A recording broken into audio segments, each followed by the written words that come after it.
తమ సమస్యను పరిష్కరించాలంటూ మహబూబాబాద్లోని కలెక్టరేట్ ఎదుట ఆశా వర్కర్లు సిఐటియు ఆధ్వర్యంలో ఆందోళన నిర్వహించారు. ప్రభుత్వానికి వ్యతిరేకంగా నినాదాలు చేశారు. ఈ సందర్భంగా సిఐటియు నేత మాధవి మాట్లాడుతూ జిల్లాలో ఆశా వర్కర్ల సమస్యను పరిష్కారం చేయాలని సిఐటియు ఆధ్వర్యంలో ఆశా వర్కర్స్ యూనియన్ సమస్యలు పరిష్కారం చేయాలని చెప్పేసి డిమాండ్ చేస్తూ ఉన్నాం. కలెక్టర్ ఆఫీస్ ముందు కూర్చొని ఆశాలంతా కూడా జిల్లా వ్యాప్తంగా ఉన్నటువంటి ఆశాలంతా కూడా ఈ ధర్నా కార్యక్రమానికి రావడం జరిగింది.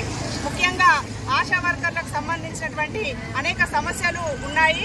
ఈరోజు చూసుకున్నట్టయితే గ్రామ స్థాయిలో ఆశా వర్కర్ లేనిదే ఏ పని కూడా జరగనటువంటి పరిస్థితి ఉంది. అయితే ఈ సందర్భంలో ఆశా వర్కర్లకు పారితోషికాలు ఇచ్చి ప్రభుత్వం పనిచేపిస్తూ ఉంది. అయితే కిందికి వచ్చేటప్పటికి పారితోషికాలు లేని అనేక పనులను ఆశాల చేత చేపిస్తున్నారు. ఉదాహరణకు టీవీ స్కూటర్ డబ్బాలు మోయించడం, ఏఎన్సీ టార్గెట్ పెట్టడం, అట్లాగే ఆశాల చేత ఇంకా అనేక పారితోషికాలు లేనటువంటి పనులు చేపిస్తూ ఉన్నారు. దీనికి వ్యతిరేకంగా ఈరోజు జిల్లా వ్యాప్తంగా మహబూబాబాద్ జిల్లా వ్యాప్తంగా ఆశా వర్కర్లంతా కూడా ఐక్యమై పారితోషికాలు లేని పనులు చేపించకూడదు, ఆశాలకు పెండింగ్లో ఉన్నటువంటి లెప్రసీకి టీవీకి సంబంధించిన డబ్బులన్నీ కూడా వెంటనే చెల్లించాలని చెప్పేసి ఇంకా ఇతర సమస్యల పరిష్కారం కోసం డిమాండ్ చేస్తున్నాం. అట్లాగే ఎన్నికల సందర్భంగా ముఖ్యమంత్రి రేవంత్ రెడ్డి గారు ఆశా వర్కర్లకు 18,000 రూపాయల ఫిక్స్డ్ వేతనం ఇస్తామని చెప్పేసి ఆశా వర్కర్లకు హామీ ఇవ్వడం జరిగింది.